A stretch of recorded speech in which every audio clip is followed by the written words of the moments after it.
ഇടയായി എന്ന് മാത്രമല്ല, ഇസ്രയേലുമായി നയതന്ത്ര ബന്ധം സ്ഥാപിക്കുകയും ദീർഘകാലമായി ഇന്ത്യ തുടർന്നു വരുന്ന പാലസ്തീൻ അനുകൂല നിലപാട് കൈയൊഴിയുകയും ചെയ്യുന്ന അതിൻ്റെ തുടക്കം യഥാർത്ഥത്തിൽ കോൺഗ്രസിൻ്റെ തന്നെ ഭാഗത്തു നിന്നാണ് ഉണ്ടായത്.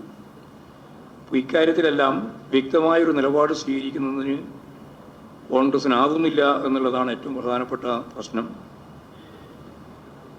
പക്ഷേ അത്തരം വ്യക്തമായൊരു നിലപാട് സ്വീകരിക്കാതിരിക്കുന്നതിൻ്റെ ഭാഗമായി ഉണ്ടാകുന്ന അപകടം എന്താണെന്ന് കോൺഗ്രസ് ഇപ്പോഴും തിരിച്ചറിയുന്നില്ല. അപ്പോൾ വ്യക്തമായ നിലപാടും രാജ്യത്തെ രക്ഷിക്കുന്നതിനുള്ള മുദ്രാവാക്യങ്ങളും ഉണ്ടെങ്കിൽ മാത്രമേ ഏതൊരു പാർട്ടിക്കും ശക്തിപ്പെട്ട് മുന്നോട്ടേക്ക് പോകാൻ സാധിക്കൂ. ഈ അടിസ്ഥാനപരമായ ധാരണകളിൽ നിന്ന് പുറകോട്ട് പോകുന്ന കോൺഗ്രസിൻ്റെ സമീപനം ആപൽക്കരമാണ് എന്നാണ് അത് സംബന്ധിച്ച് ചൂണ്ടിക്കാണിക്കാനുള്ള കാര്യം.